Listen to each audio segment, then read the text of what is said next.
Bonjour et bienvenue sur Nouvelles du changement climatique. Je m'appelle Florence Pleska. L'industrie pétrolière gazière rassurait Greta Thunberg. Greta Thunberg a sévèrement critiqué la Royaume-Uni pour son utilisation du combustible fossile dans un récent discours d'être Michi, directrice générale de Oil and Gas UK, a rassuré la militante pour le climat que les gens de l'industrie ont l'écouté et partageant son objectif de faire du monde un des trois meilleurs. Madame Michi a également affirmé que le changement climatique est un danger réel et présent auquel nous devons faire face ensemble. En tant que représentant de l'industrie, elle s'est montrée ouverte à travailler à la réduction des émissions et en faisant la promotion des solubles à faible émission de charbon. Theresa May avec Donald Trump sur la question du changement climatique. Bob Ward, directeur de politique et de communication au Grattan Research Institute de la London School of Economics, ont réuni 215 universitaires et ensemble ils ont écrit une lettre exprimant le profond désapprobation de l'approche du président Trump en matière de changement climatique.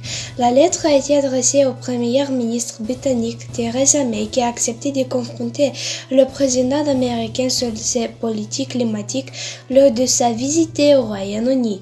En particulier, elle se joindra à l'effort international visant à réduire les émissions de gaz et à accepter les prévus scientifiques accablés et stabilisant un lien entre les activités humaines et le changement climatique. Le changement climatique tue la macaroni. La mort massive des milliards de macarons faits sur les îles de Saint-Paul dans la mer de Bering est liée au changement climatique selon nouvelles recherches. Au cours de l'hiver 2016-2017, entre 2740 et 7100 macarons fêtés sont morts de faim.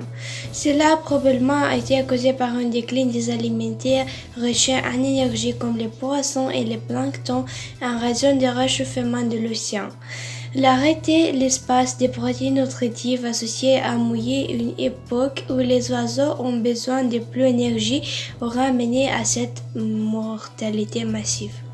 Les politiciens écossais veulent que leur mission provienne d'investissements antiques.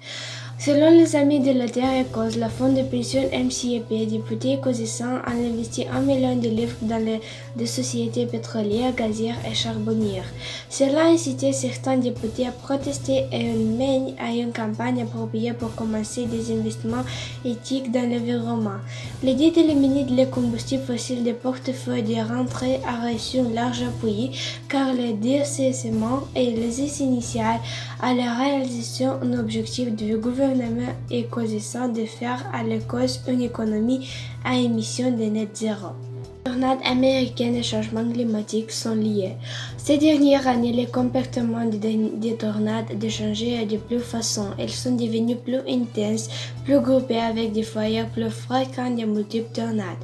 Bien que le lien entre le changement climatique et l'activité des tornades fasse l'objectif de spéculation, la communauté scientifique sera absentée de faire des déclarations précises à cet égard. La raison à laquelle les chercheurs devront encore identifier les causes exactes des changements et ne pouvons pas les attribuer avec confiance au changement climatique. L'Indie investit maintenant davantage de l'énergie solaire que le charbon. L'Indie, troisième plus grande contributeur au gaz à effet de serre après la Chine et les États-Unis, a décidé de se tourner vers les énergies renouvelables en raison d'une combinaison de politiques publiques et d'une diminution du coût d'exploitation de l'énergie solaire. Cependant, tout n'a pas arrosé dans l'avenir de l'Indie. Le charbon est toujours dans les investissements énergétiques de l'Indie. En fait, 64% du centre de la communication de l'énergie du pays l'an dernier prévoit des centrales de charbon et s'est dépensé en charbon en Écosse d'augmenter.